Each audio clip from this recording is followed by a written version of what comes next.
You are recording. All right, thank you. I'm going to call this meeting to order of the ESInet Users Group on March 12th, 2025 at 10:03. So called it to order. I already reminded everybody to sign in, so let's move forward with the CenturyLink Lumen system performance reports. So Tracy Dillow, you're up. Fantastic, guys. Good morning. I'm happy to report with these. There's nothing exciting to report. The first chart here are test completion codes. Just a reminder, this is checking on the network performance, and it's just a continuous ping to the server.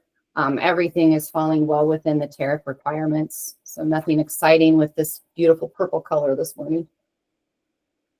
We go look at the MOS by PSAP. This is the next chart. This is voice quality.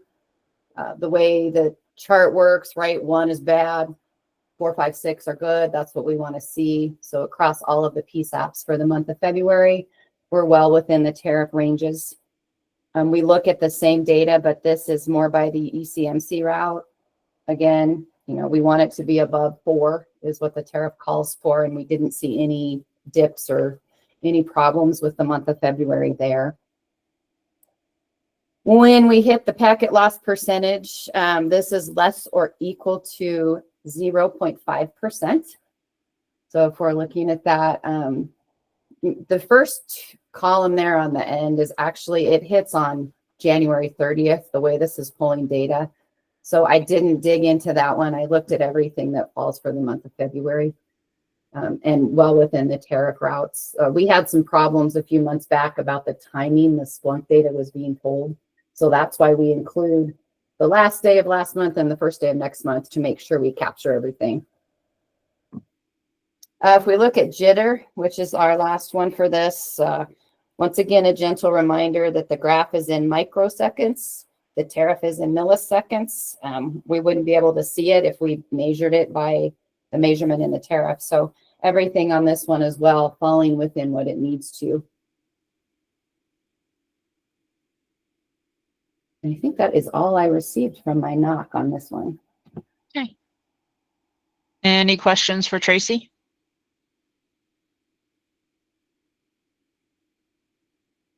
Okay, moving on. Go to our issue tracker.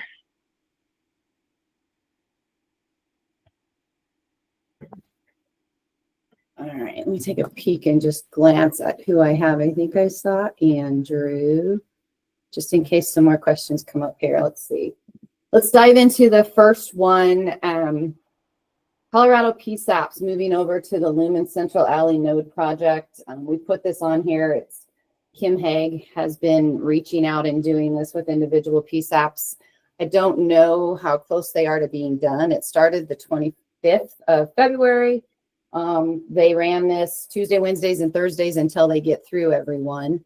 Not a whole lot for you guys to do. Those of you who have been migrated, as you may recall, you'll get a phone call from Intrado just asking if they can make some test calls. Everything goes well and they complete the process. So like I said, I don't think she's done, but this is something that will continue as Intrado works to migrate to the Alley node. TN issues with Delta. So for both Delta and Wesco, the follow-up from last month was just for me to make sure that, number one, I'm in the email chain with the PSAPs and the Lumen NOC, and I am. I did confirm that we do have someone assigned both to Delta and Wesco. I think as recently as yesterday or Monday, I saw some more examples come over from the PSAPs. So that is incredibly helpful because they can continue to research, not only what you sent them a month ago, but they're able to look at what's happening real time. So as far as I know, both Delta and Wesco are being primarily managed with the Lumen NOC, and then Andrew is engaged as necessary. I don't know if we have anyone on from Delta or Wesco that, if that's not accurate, I would like to know. Yeah. If I understand correctly, there's some more news. They may have found the problem to be in the ESInet side firewall that was installed as part of that CenturyLink installed as part of the Vesta phone system upgrade quite some time ago. So there was some work on that, some testing, and we're letting it soak for 2 weeks. And is that for both Delta and Wesco? Well, Wesco's involvement is our involvement is as the recipient of the auto rollover calls. Mhm. The real problem is at Delta. Okay. It's just because they weren't having the calls ring out and they were rolling to us, and we have greater visibility into the call data. We've been providing a lot of support. Okay. And I think Alex has additional info. Go ahead, Alex. Yeah, there might also be some confusion in that I sent for a separate issue some call examples to Lumen's team that they're also investigating related to our direct dialable numbers and a separate anti-error code. So those are not Delta call examples. As of today, we don't have any new examples since they performed the most recent repair. So we're just monitoring to see if that is actually resolved for Delta. So Note that down here. And I think I did see that last email, so I'll circle back on that one. Jennifer, go ahead. So I just want to make sure I understand. The firewall caused calls from only one voice over IP company to get stuck and misrouted? That's what this latest suggestion and fix for the cause of the problem is what we've heard. Granted, we've heard this before. It's been almost a year. Initial testing suggests that may actually be the fix. And yes, it's odd that it only affected Time Warner Charter Cable VoIP call delivery. So we asked that the tickets not be closed because we know how that goes, and to let it soak for 2 weeks to see if this really is the solution. Okay, thank you.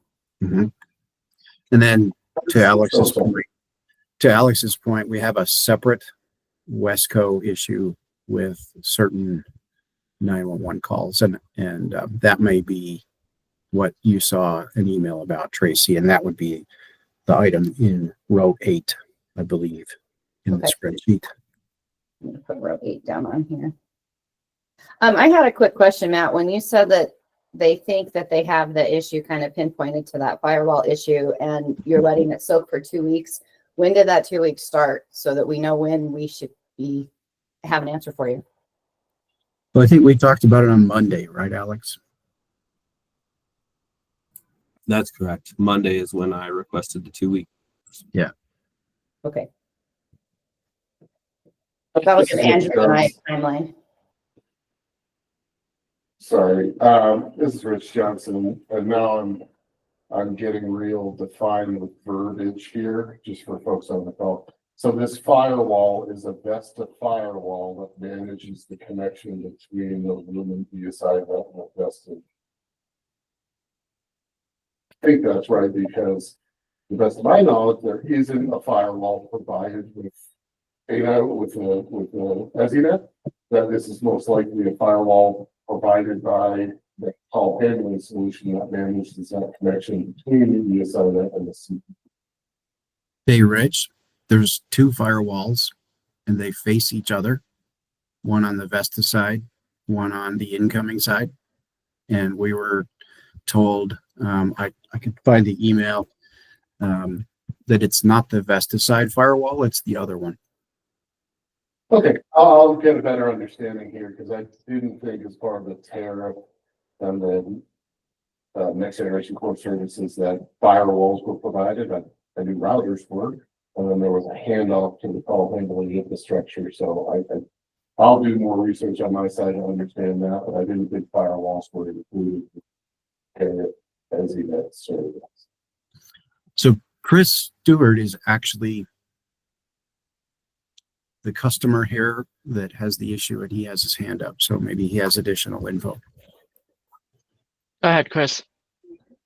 Thank you, Matt.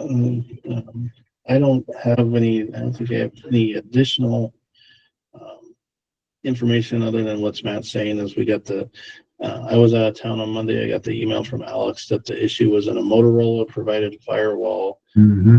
and that Motorola was blocking all incoming calls from Time Warner Cable, and that's why they were routing to Wesco.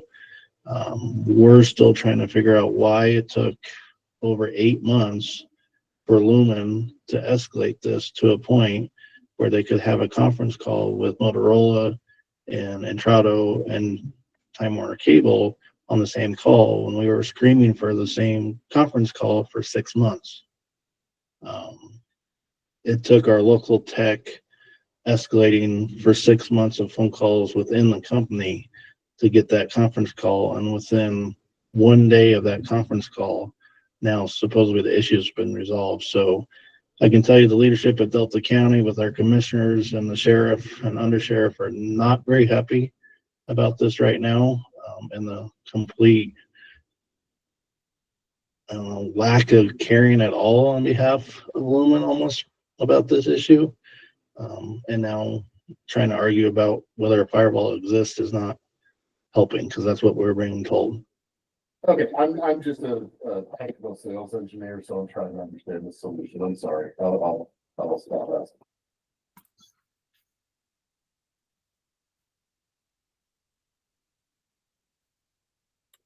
All right, anything else on that?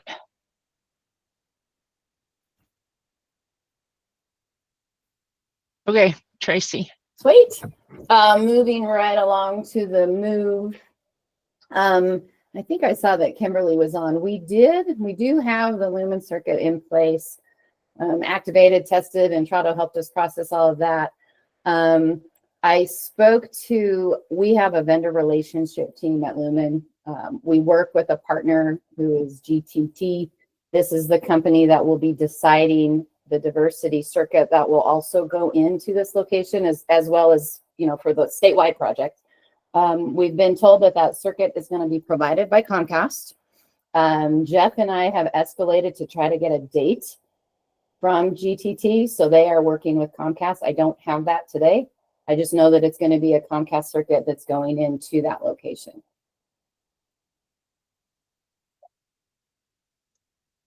Kimberly, go ahead. Thanks, Tracy. Will you be providing my second circuit from CenturyLink until the Comcast project is ready? I have Jeff on, and the answer is maybe. I know what he is trying to do is determine which one we can get in faster. If we can provide a Lumen circuit before Comcast can provide theirs, that's what we would like to do. If Comcast is going to get theirs into place first, then we will let them do that. I don't know if Jeff has an update as far as the Lumen circuit goes, but we can ask him. And Jeff, if you don't know, we can take it offline and I can call Kimberly later on. Give me just a moment. Excuse me. I was just pulling up the information to see if I do have an update on it because we're waiting for this to go through. Okay. So right now, for sake of time, no, I don't have an additional update. But as Tracy was saying, yes, we are working this in conjunction at the same time to see which one we can get in quicker.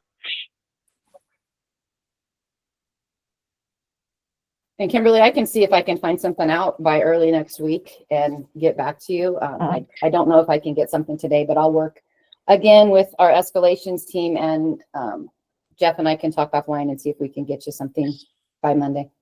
Yeah, I just think for everybody from an awareness, and it goes a little bit back to the conversation that you were just having as well, big picture perspective, right? We had 2 circuits at the old building.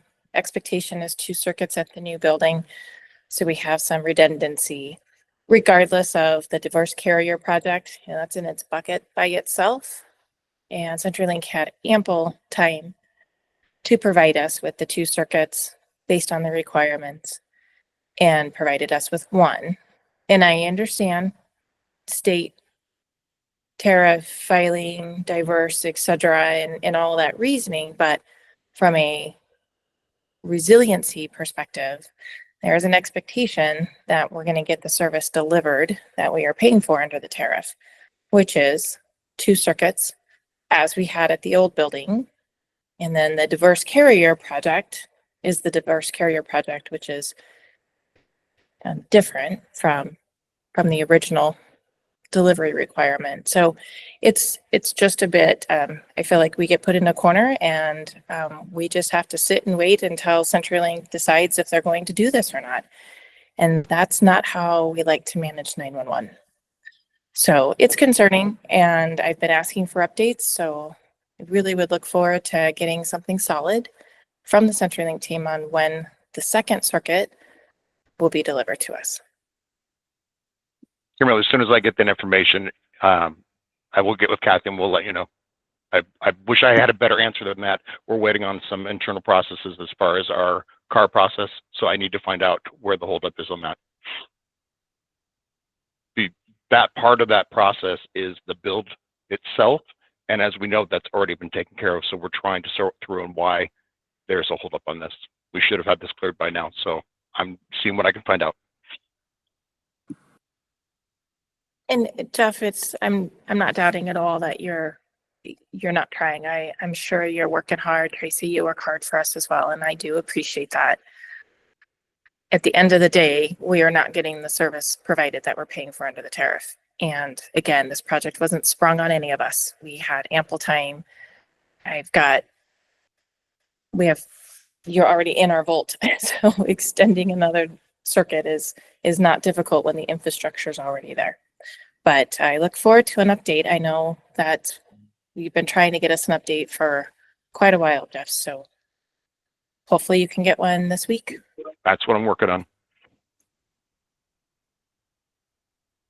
Carl, go ahead. Yeah, as a group, can we get these updates as well? I mean, I would like them. I don't know if the rest of the group would, just so we know that things are being taken care of, whether it's Lita's problem or Delta's issues, to make it so we all know Lumen's resolving these issues. I think that's a great idea, Carl, as long as everybody looks like it, getting a lot of thumbs up. So it doesn't look like we have anybody opposing that. I think that would be a good idea. Jeff, and is that something you can do? Well, I was going to suggest, should we send you the update and you distribute it? Would that Yeah, work? that'll work fine. Okay, Yep. I'll work. Tracy, you and I can work together on that, and we'll get this update sent out. Okay. Well, and two, I know there's some things that come up that are outside of this list, but I'm not opposed to taking the items on this list and sending it like weekly to you, Kathy, so that you guys aren't waiting a month. If there are updates, right? I mean, I'm happy to check internally, like for example, Delta, if there's a resolution in 2 weeks and everything's working fine, I don't want to wait until the next meeting. And the same goes, with Kimberly circuits. If we have an update before the middle of April, I don't have a problem sending it. I just didn't want to send, 35 different emails if you guys don't want them. So whatever works best for you. I am happy to send this out weekly along with anything additional that we collect internally. That'd be great. And then if you could just highlight the changes or the updates. Okay. That would be perfect. Thank you. Jennifer, go ahead. Thanks, Kathy. I'd just like to weigh in from the state perspective and underscore the point that CenturyLink has appeared to be extremely unresponsive in a variety of these situations. We've got Delta's issue that's been going on for, I think Chris just said, almost a year. We've got the Vail and Pickens County issue that is still ongoing. We've got the Lita issue that Kimberly just said that CenturyLink has been promising a answer or a resolution for quite a while. We've got a new issue elsewhere in the state where CenturyLink was completely unresponsive to questions. And from this group, we asked CenturyLink staff for some dates to have a meeting to talk about the FCC report and order. And for 2 weeks got crickets, no answer or even receipt of email. And CenturyLink has been unresponsive on a couple of outage investigations as well. All that to say that I would like to, again, repeat what Kimberly said. It appears that the customers of Colorado are not getting the service that they are paying for.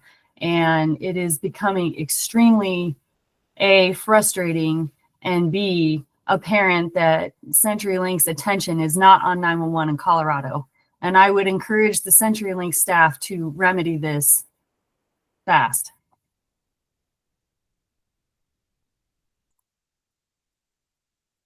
Sorry, that meant to be That's okay. silent. That's all right. Thanks. Hand raise. That's all right. Thanks, Jennifer. Carl, give me just 1 second and I'll have you speak. Yeah,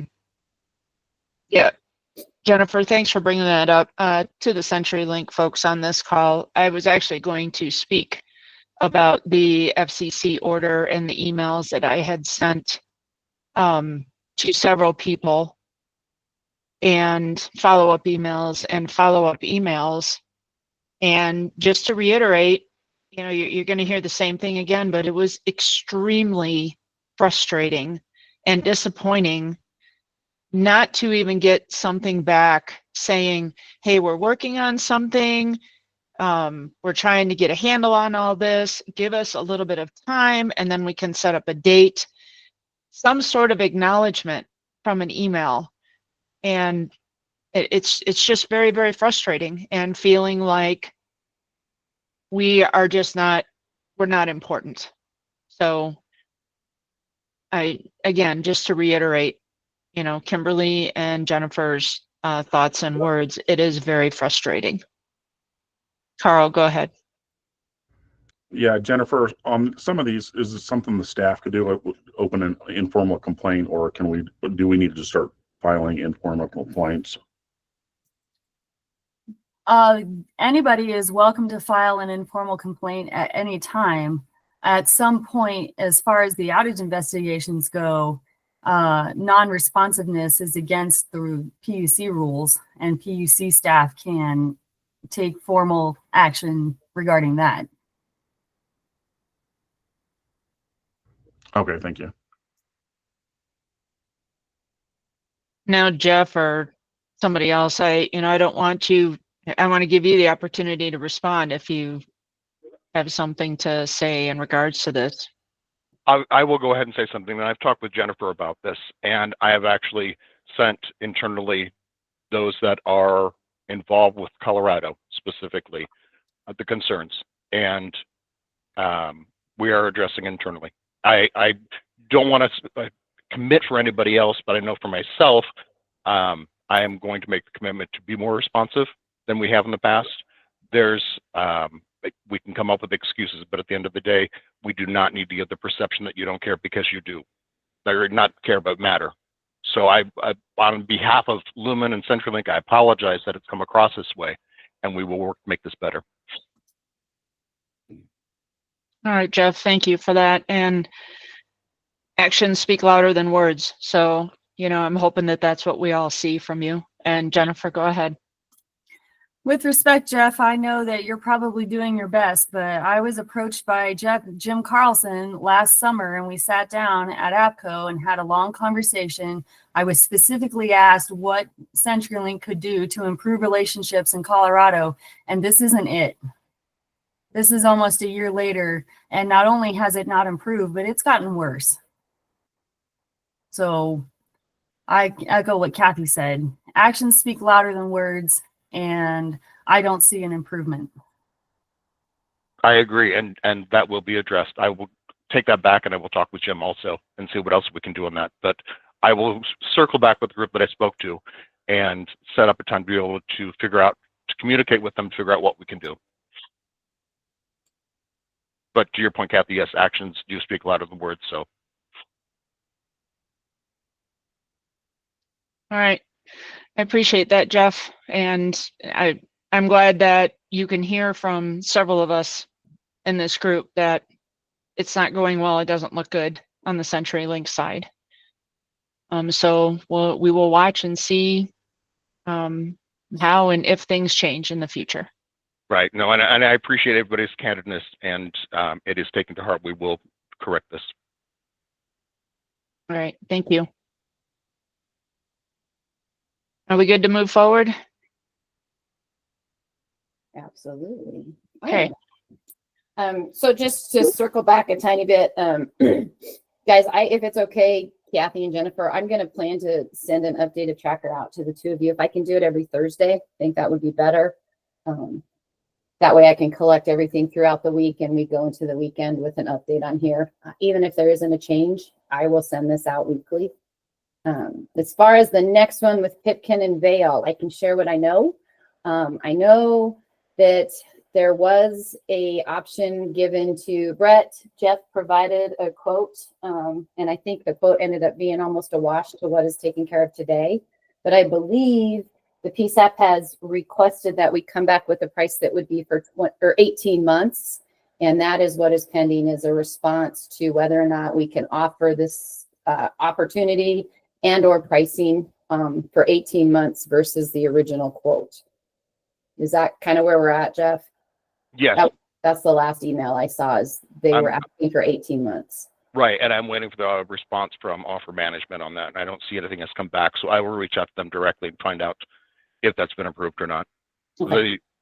It looked like initially the price did go up some from what it was from the original 36 month, but let me see where they're at with this.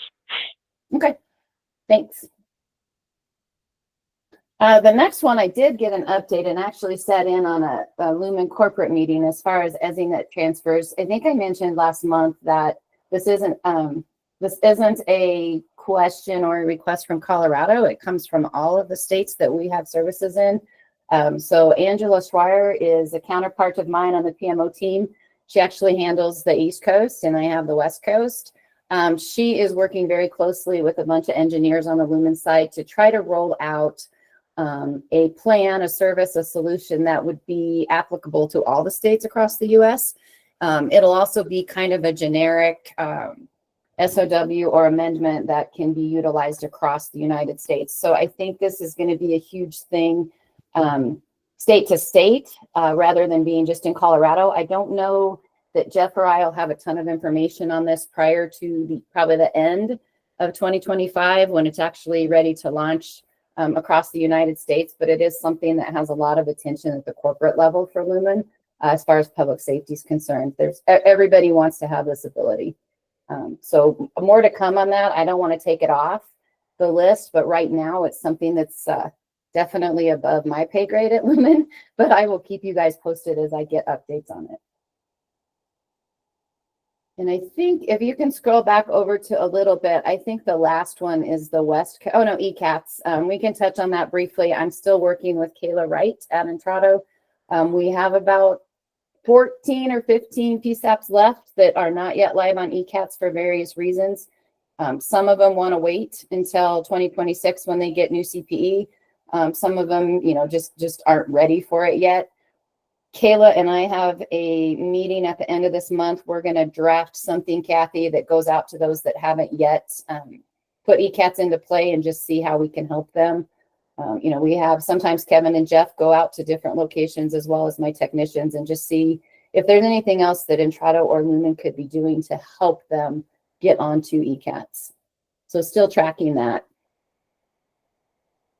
And then the final one was what I thought I think for Westco, we already talked about that one. It's separate from Delta, but looks like it's being worked on. Okay, Alex has a question.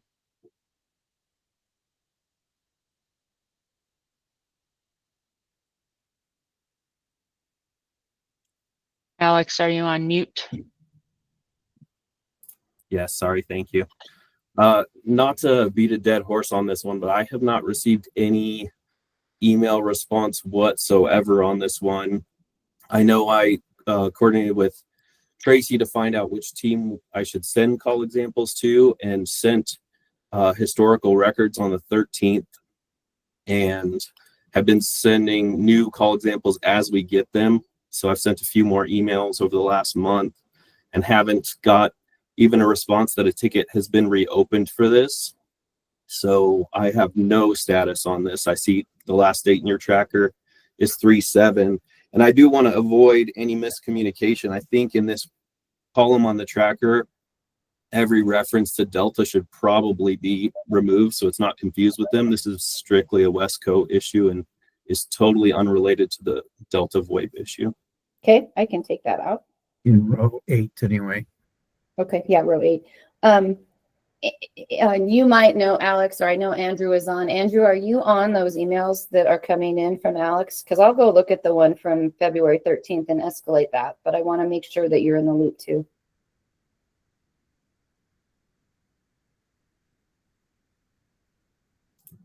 Yeah, I was just looking in my email. Was it the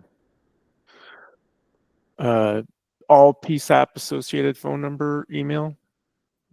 no, this one is titled Wesco 00091100000 issue call examples. And it's got an Intrado DR reference number. From when we first kind of came across this almost a couple of years ago, and we're tracking down where it could be from, and that's what led us into asking about our dialable numbers, trying to figure out if calls were just getting routed to one of them somehow to create this alley code, because none of these are direct trunk dials, or at least we have many documented call examples of them not being direct trunk dials. They're wireless 911 calls that are not being delivered with any usable location information. Yeah. So the ANI code makes it look like it's just an accidental dial of a trunk DN, but they're real emergency calls. Okay. Yeah, it's the one with David Boss. I got it. Correct. Yeah, I'll re-forward it again so it's fresh on your inbox.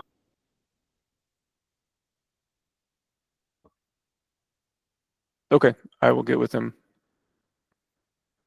Thank you, Andrew. Okay, oh, sorry, Tracy. Go ahead. I was just gonna say, so that is all we currently have on here, but is there any other issues that I need to add to this?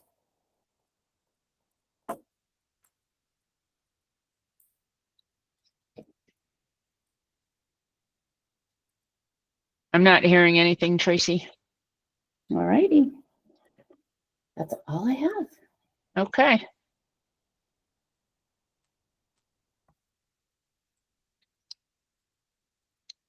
Okay. Let's see, issues tracker, ECATs. We talked about that. Jennifer, do you still want that reminder going out? Yeah, I do. We have a lot of people Okay. who are Okay. purchasing new CPE. So again, if you're purchasing new CPE, be sure to ask specifically the question whether it will interface with ECATs. Sounds good. Thanks, Jennifer. Next on the agenda is the strategic plan. So right before last month's meeting, Jennifer sent out the strategic plan as written by the committee. And again, a big thank you to those who stuck with this for over a year so that we could really create a document that we feel embodies the needs of 911 in Colorado. I know last month, is Tim Kunkelman still on? I am. Yeah, last month you had said you wanted to send some comments. I never did get those. I had sent some stuff around internally and I hadn't got any feedback. And so, yes, I have not had an opportunity to send those comments to you. Okay. Because what we had indicated to this group was we would send it out. This is March. So we sent it out in February, giving everybody a month to look at it. And then I think, Jennifer, correct me if I'm wrong, but we were going to vote on it in March.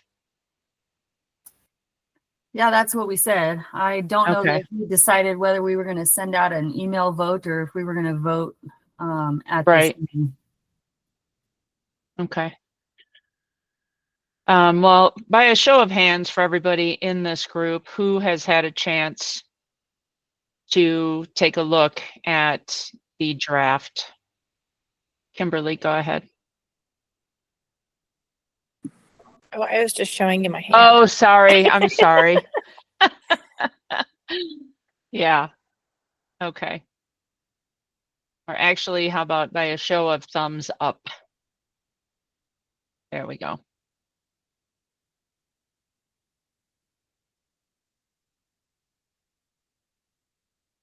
And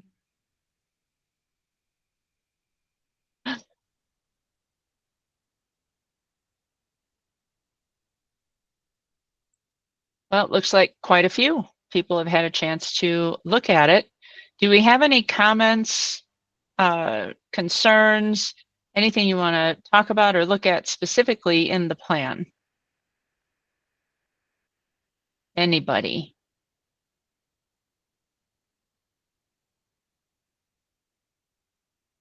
Tim, go ahead. Yeah, so again, sorry that I wasn't able to send over some thoughts. Just a couple of high level things. On that third main bullet, it says local governing bodies provide emergency telephone service. I don't think that that's true in the strictest sense of emergency telephone service. That's more what Lumen does, essentially QC does, would be the telephone service. Right, I So think that was a little confusing, just a phraseology. I get what you're saying, but well, right below it, it says local governing bodies purchase. Actually, this is Daryl. Can I jump in real quick? Sure, go ahead, Daryl. So that term, emergency telephone service, comes from statute, and it specifically is describing what a PSAP does. So I do think that there's a difference between basic emergency service and emergency telephone service. Basic emergency service is what your company does, Tim, and emergency telephone service is what the PSAP does. okay. Well, That I mean, was- that's fair. It's just confusing, and I think lay people would read this and say, "Oh, I didn't realize that there were all these different people providing emergency telephone service." But I understand where it's coming from, so that's helpful. Would it be helpful to include the definition of emergency telephone service from the statute? I mean, I don't want to make it complicated. Okay. It just was. I think for lay people, it might be useful to add a bullet point for that. Yeah, maybe so. Yeah. Distinguish between the basic emergency service and emergency telephone service. Mm-hmm. We did chew on this a bit in committee.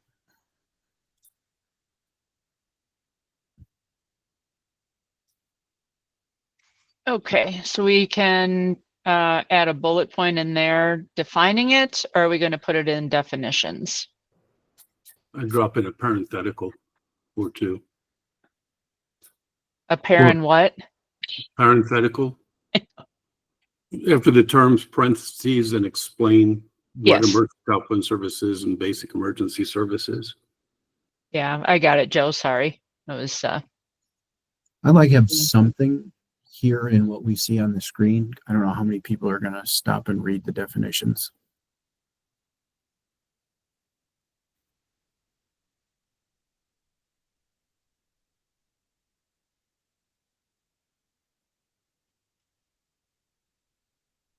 Well, I guess if I read it closer, you actually have the reference at 1.3, a couple pages down. I didn't catch that there.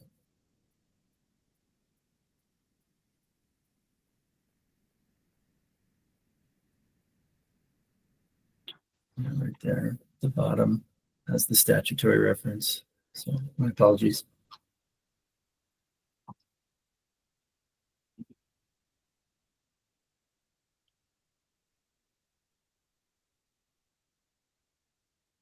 so I think if we have it in there, then we're probably okay with leaving that verbiage the way it is. Any thoughts on that? Well, if the first part is kind of, if it's in the overview process and it's confusing, people may not get past the overview.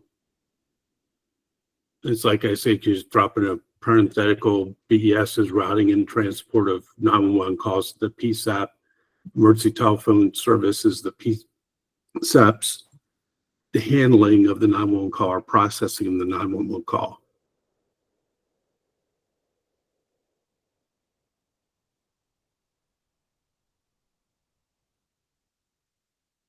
I don't see any harm in doing that, but I want to defer to at least the other committee members.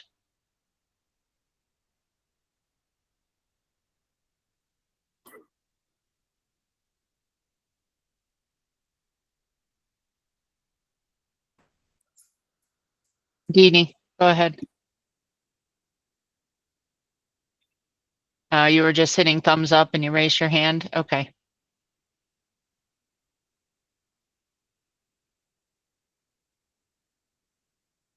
All right.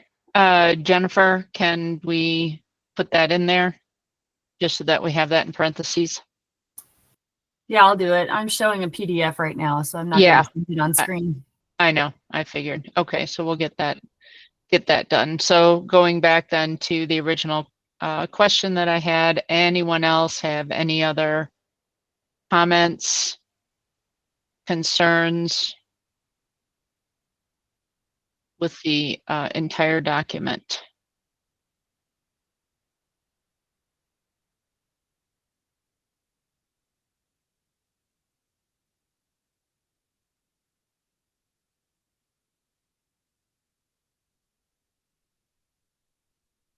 Well, not hearing any, I think it might be a good idea for us to put this out for a vote. Jennifer, does it matter if we do the vote here or should we do an email vote? Well, we have a lot of people on this call, but we don't have everyone. So if we want to follow Okay. the process we did for the last time, then it would be an email vote. Okay, that sounds good.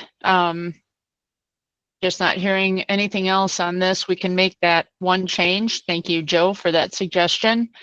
And then once that's changed, Jennifer, if you don't mind, sending out the updated version, and then we can send out an email vote on it. I do not mind. Okay. That's where we are. Any concerns, thoughts? Anybody not agree with that moving forward in that manner? Okay, there we go. That's what we'll do. The next thing that we have on here still is, and Joe, you're actually up, the latency issues on cloud-based phone solutions. Yeah, and I don't know, just the phone, I understand there are also cloud-based CAD solutions, and Bretza is preparing an RFP for phone systems, and the question has come up: is it even worth asking for cloud-based phone solutions yet, or is latency still a problem? Or if there are other PSAPs that have experience with them, have they found that the latency isn't a problem? Steve, go ahead. Just a quick correction, Joe. It's not a phone system. We're not going out for RFP. We're going out for a voice logger. Oh, my mistake. I think when I initially asked the question, it was kind of a general question, and I asked in the context of the phone solution, but yeah, we are now. It's a voice logger we're doing the RFP for, and just the interest in have people have experience with these cloud-based systems, and is latency a problem?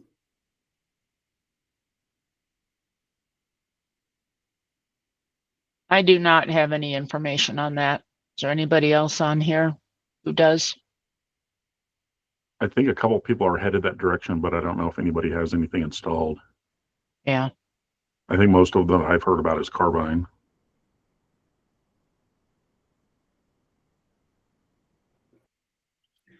And I think the other question I had is, I know in the past there was a forum that I was able to call into sometimes of PSAT managers that were more performance and operational questions and experiences, I think. And I was wondering if that is still around, or if, there should be a forum. It seemed to me that there were a lot of people who were on those calls who were interested in them. Yeah, and I think Jennifer spoke of a group, but I don't remember that. Or if it would be moved to a different group. Jennifer, do you recall what the conversation was last month? No, but when Joe brought this up, I told him to bring it up here because we have a good meeting of the minds here, and we could also talk about it at the task force.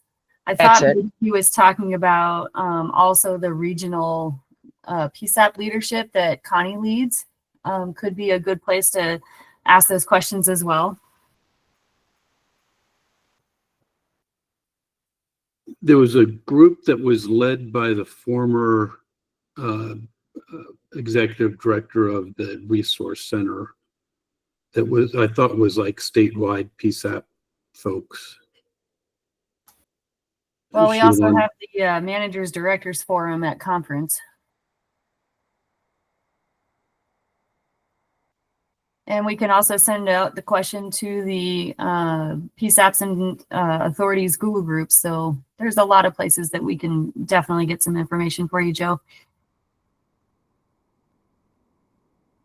Carl, On go the ahead. latter questions about the group was just whether there was still a group around where people could bring up these kind of questions, because it seemed that group that was around before that there was a lot of it. Whenever I logged in to listen, there seemed to be a lot of people on those calls.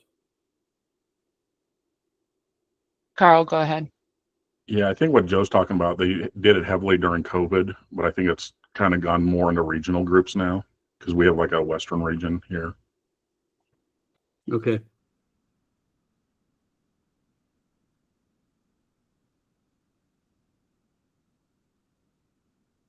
Yeah, so Joe, I don't think we have anybody on this call that is going to be able to provide any information on that, but I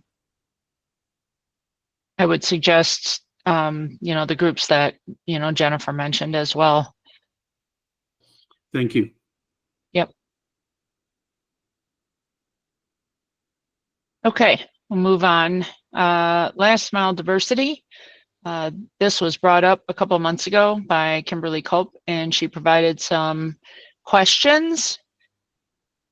It looks, I did get answers, and Tracy Dillo, are you still on? I am. Okay, since you provided those, would you mind going through these? I can. I'm gonna kind of refer a lot to Jeff, and if Tim happens to be on as well, the three of us kind of got together and went through these together. So if we did not understand the questions or didn't provide enough answers, definitely let me know and we can go back, or perhaps they can answer them on the call. But the first one, like we've alluded to already, one circuit is going to be provided to by Lumen, and the other will be another vendor. GTT will be the company that decides for each location who is going to provide that circuit. So I don't have the ability today to give you guys a list and say, okay, Boulder, you're going to get this, Longmont, you're going to get this. That's going to be decided by GTT. We'll know before the circuit goes in, but we won't know that up front at the beginning of the project. Is that fair, Jeff? It is. Until the actual order for the circuits is put in, we won't know who that selection is. Kimberly, go ahead. So will GTT be looking at all available connection points or just commercial? So for example, if an authority owns dark fiber, or if there's municipal broadband connection or other opportunities, I mean, how is GTT / CenturyLink making those determinations, and who's being brought to the table for those discussions? This is Jeff, and I'd have to reach out to our group that handles those requests with GTT. I think there's an approved list that they actually select off of, but I need to find out for sure if that's the case. As far as using dark fiber, I don't know if that's an option or not, but I will reach out to them and find out how GTT makes their selection. So if GTT makes a selection, but then ultimately CenturyLink is approving that selection, correct? Right, and then I'm pretty sure, and again, I'll double check on this, most of the decisions that come back on that are based on price. And I think, the key looking at that is price, but we also want diversity. And we also, the intent is to improve reliability and mitigate risk. And so, for example, if GTT could partner with Comcast to serve our new facility and it's in the same utility easement, but there could be another vendor that's in a different utility easement on the different side of the road or coming in from a different direction, that's going to provide additional securities. And it may not be the cheapest solution, but it could be the better solution when we start talking about risk reduction. So I guess, just from a conversation, and I know we don't have a lot of time left on this call, but I think these are some critical questions that I know that I would love to know how you guys are making those determinations with GTT. And if we get to have any voice in that or cooperation or conversation, or even coming to the table with some ideas about, hey, in this particular area, we have an asset that we can share, etc. Right. No, I will reach out to them to find out how that takes place as far as how they make that selection. I know when we're putting the request in, we are looking for specifically carrier diversity to be able to bring in that second circuit. The physical diversity is a whole nother topic, and you pointed out that it could be more expensive, but I agree with you. Bringing in 911 service into a PSAP has always been a desire to be able to bring in on either side of the building, if at all possible. So I will go ahead and ask how we go about doing that and see how we get that facilitated. And Jeff, I can help you since I already have a link into our vendor relations team if you want. That'd be great. Thank you. Mm-hmm. In the improvement plan proceeding, what I understood is we were going to be getting path diversity because that's what gives you reliability more than carrier diversity. I mean, we wouldn't care if it was CenturyLink facilities, if they were diverse. That's where the reliability comes from.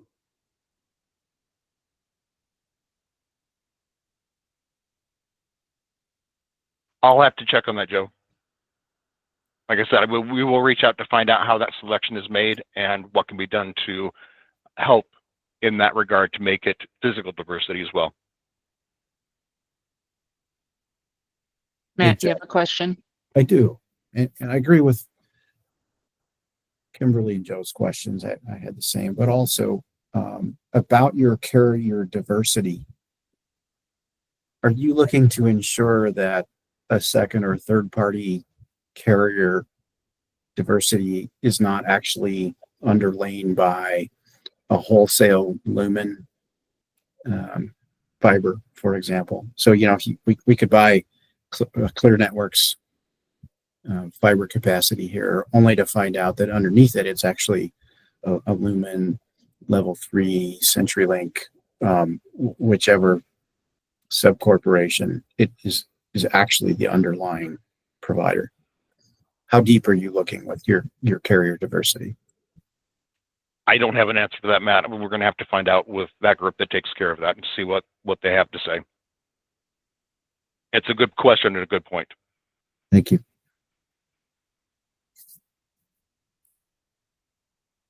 Okay, so Jeff's going to follow up on those questions. Yes. Thank you. Kimberly. I'm sorry, Kathy. I have to drop for an 11 o'clock and we only have 3 minutes left and I really don't want to miss this discussion. So is there any way that we could get their answers back and then have the discussion at the next meeting? Or I guess there's only one more answer. Never mind. That's okay. Well, and Kimberly, we'll review this real quick, and your answer is yes. I will update this again for our next meeting, and if I have any updates, like I said, I'm going to send stuff out on Thursdays. I'll include that. The next answer really is we don't have a meeting on the calendar right now. There isn't anything official that has been put into place, but we do want to work with you guys as we roll out this schedule. Much like we did with ECATS, Kevin Newton and I have put together, or we're in the process of putting together a high-level list of basically the order that we would like to go with each of the PSAPs in the state. We'll present that to you guys, to this team. And if for some reason those dates don't work for you, I know some of you have communicated to Jeff for whatever reason you kind of need to be at the end of the spectrum. There's some things that we're going to need to do early on because they might take a little longer to process. I think we want it to be an open discussion. We don't want to just dictate it and say, okay, Cortez, you have to go on July 8th. And you're like, no, that doesn't work. So I think we want to make it an open conversation, much like we did with ECATS. We tried to work around the needs of each of the PSAPs where we could. We also don't want this to be something that takes years and years and years to complete, right? We have to have some type of place to start. So that's why we were going to put together the rollout schedule first and then ask you guys to provide input. And Tracy, I have that. I know we have no time, but I will send that to Jennifer and Kathy, what we put together tentatively. Yep. Sounds good. Jennifer, go ahead. Yeah, I am happy to go as long as the group wants to go for the meeting. But I have two things before people start dropping off for others. One is the current link for this meeting will always be on the task force website. I think some people might have an old calendar invite with an old link, so I encourage you to update your records. The other thing is reminding CenturyLink that the first quarterly report on the improvement plan progress is due soon. And so some of this information would be good to include in that first quarterly report. Sounds good. Thanks, Jennifer. Okay, I meant to add this to the, add something else. Actually, Matt, you had a question. I remember now that you wanted to ask. Yeah, now is when do you like me to go? Yep, that would be great. So this is about the additional features that were proposed to be added to the tariff. I get a lot of questions from folks about them, and I still have a couple of questions myself. And we've had some good presentations by CenturyLink and Intrado, but there's a lot to it, and some of the things are kind of interwoven with each other, right? And some of the net effects of this service or that service can be hard to keep track of. So I would like to ask that CenturyLink and Intrado provide to the ESInet users group a chart, and not a flow chart, but kind of like a grid chart that will illustrate, and I understand that the tariff amendment was withdrawn, but we're still heading in that direction. So I think to help everybody understand a chart like this that would, sort of have columns and rows that sort of just illustrate what you get with service A, this, or a net effect of service A. And then the same with service B from the tariff. And also illustrate how they're interrelated. So, if you want this service, this other service is a prerequisite, and other little things like which one of these services will cause, for example, XY fields to be added to the landline alley records, and which one will cause those XY fields to be populated with coordinates for GIS routing of landline alley records. Little things like that could sort of give us in one view kind of a big picture of what are prerequisites and what provided or net effects of these different services, so that we all have a better big picture of how these services relate to each other in terms of thinking about what really should be a core mandatory service, or what could be potentially considered otherwise. Further clarification that there's no GIS data inside a GOMSAG, right? I get that question a lot. So is that something that CenturyLink and Intrado can provide to help us all get a better big picture sense of what's being talked about. Hey Matt, this is Rich Johnston. So I can, as you're talking, I can kind of picture what I would put together in my head.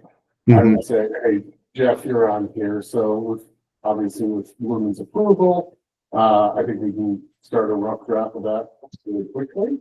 It makes sense to me. It can be very confusing as to what provides what when and what's required from a PSAP or a GIS authority to perform those different services. So I'll talk to them here, but assuming that we get approval for kind of a medium level diagram of that, I can get started on that almost immediately.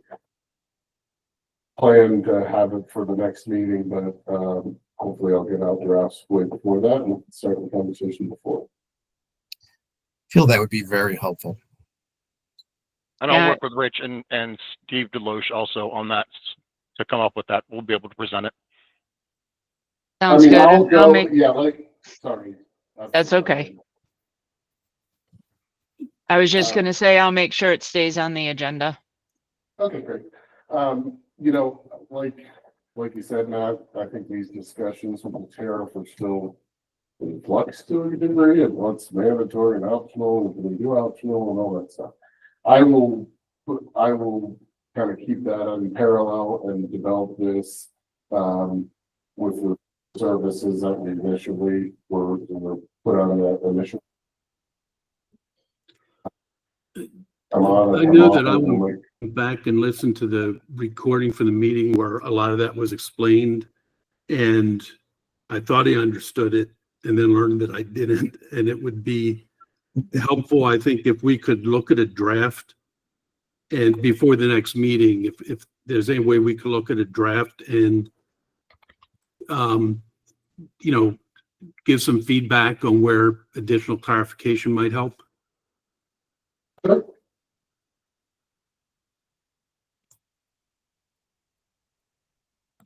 Thank you. Jackie. Thanks, Joe. Jackie, go ahead. Yeah, I think this is an excellent idea. And I pulled up on my screen just a software offering, for this price you get this, for that price you get this, for that price you get this. And I didn't know if my vision of it was kind of what you guys were envisioning. But I think this would be an excellent idea, just a chart, and I could share that if you want me to. Like I said, it's just a software thing. Is how I envisioned it to be. Something like if you get TDMS, you get this, this, this, and this. If you don't get TDMS, you don't get certain features, right, that you will have to do in-house, that kind of thing. And with the GIS routing, you get this, this, and this. I think I have a pretty good idea of what that looks like. I have in my head. I think the plan would be to get this out prior to the next meeting for review. So I would say at least a week before the prior meeting, and I'll aim for 2 weeks from today. So that would be awesome. Thank you, Richard. In draft format, so we can start the conversation within this group to say, what am I missing? What's good? What's bad about this gap? Yeah, because we might look at it and say, well, there's still something I don't understand, right? And others might as well.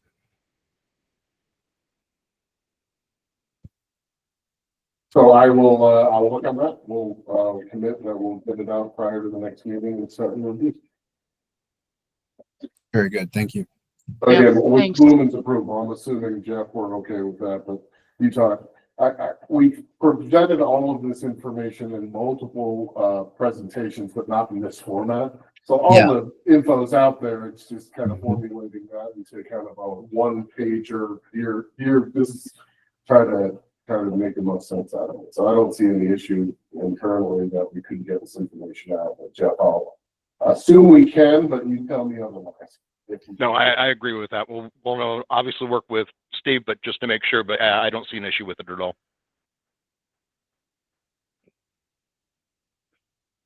All right, that sounds good. Thanks, Kathy. Absolutely. I'm going to divert from what's on the agenda right now. I meant to put this on here, and I just need to talk about the chair and the vice chair position. If I recall correctly, Jennifer, correct me, but I think I was voted in as the vice chair for this meeting, but we were still waiting on some information for Steve Silberman, who is also on the call. He has been in touch, I believe, and Steve, feel free to pipe in. He's been in touch with Patty, and he has the go-ahead from his command, his support to become the chair of this group. I'm just looking at your email, Steve. So what he's asking is he would like to use the time between March and April for the transition, which I'm more than happy to do. I'm happy to meet with him. We can meet virtually and just talk about things. Jennifer, you can join us as well. And then he just has a couple of months where he's not going to be here, and it looks like May and possibly July, which I have no problems chairing the meetings. So with all that said, the fact that he has approval that he's good to be the voting person, I think we can move forward with a vote on Steve being the chair of the ESInet users group. So Jennifer, if you could help me out with that. Oh, sorry, Carl. Oh, I was just going to make a motion, but I'll wait if needed. No, go ahead. Okay, go ahead. Yep. I'll make it. Steve, do you have something to say? No, I appreciate the nomination, Kimberly, and I got to spend some time with Kathy and Carl and a few others in Washington, D.C., and we had some really great conversations about it. I'm up for the adventure. I know there's some conflict, and I'm calling it an adventure, not a challenge, because it is an adventure, and I appreciate everything this group does. So I look forward to taking the reins and being able to hopefully provide some facilitation and leadership. That is great. Thank you, Steve. So we have did we get the nomination from Carl? No, I'll make a Okay. motion to approve Stephen as chair, Kathy as vice chair. Matt seconds. Matt seconds. Okay, everybody on, all in favor, thumbs up.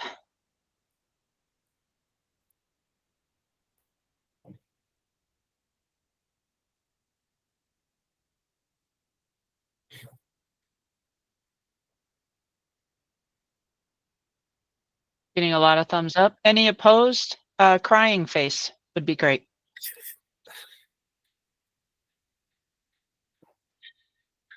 All right, the thumbs up has it. Congratulations, Steve. Yay. New ESInet users group chair. Okay. I'll go through this quickly because I know we're over. FCC order and report. We are still working on getting a special meeting set up for this. Tim Kunkelman, or if you're still on, I did get your email. Thank you very much. And we will work with Tim and crew from CenturyLink to get that meeting set up so that we have everybody that we need on one meeting. The next one, 10, I guess, the ground ambulance licensing. Jennifer, did you want to speak to that? No, we're over. Okay. I'll talk about it tomorrow at the task force meeting. Okay, sounds good. Thank you. Next is public comment. Any non-voting members welcome to provide comments during this portion of the meeting. Any comments? Okay, just as a quick recap for the strategic plan, Jennifer is going to update that one area with the parentheses with the definitions in it. We're going to send that out to the group as an updated copy, and then she's going to send out a link or an email for voting whether to approve or disapprove the strategic plan. We're also going to set up this meeting for the FCC order and report with CenturyLink. A lot more went on, but I think those were kind of the big highlights. So I think that's it. Anything else for the good of the order? Joe, go ahead. Just real quick, it seems like these meetings are running over and we're I know. rushing things through. Should we make them longer, make them an hour and a half? I thought about that. I think we've talked about that. that's something we can certainly look into.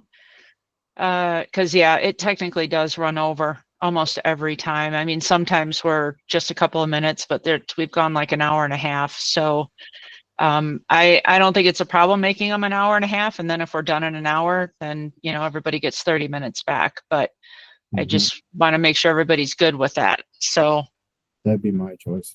okay. All right. That means Jennifer needs to go back and change the invite. I'm happy to do that. Just again, if you all have an old calendar invite, I highly encourage you to make a new one and or always come in on the link that is on the task force calendar. Is there anyone else? Is anyone opposed? Patty just raised her hand. Yeah, not for opposed. I just had another question. Sure, go ahead. The vote that's going out, is that going out to the members of the group, to the PSAPs, to the authorities, just so we can keep an eye on it? This is Jennifer. The charter for the ESInet users group says that each of the governing bodies has a vote. So it will go out to the governing body representatives for the ESInet users group.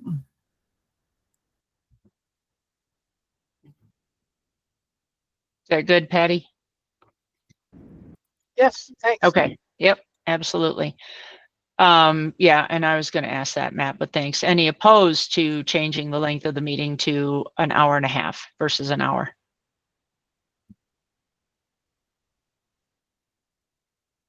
Not hearing anything. All right. So we'll change these just in time for you, Steve, to go an hour and a half. And I think that's all we have for this month. So I'm going to call this meeting adjourned at 11:15. Thank you all very much. Appreciate everybody's efforts in being on the call. Have a good rest of your day. Thank you for all your work as chair, Kathy. Thanks. I appreciate that. Thanks, everybody. See you next time. Congratulations, Steve.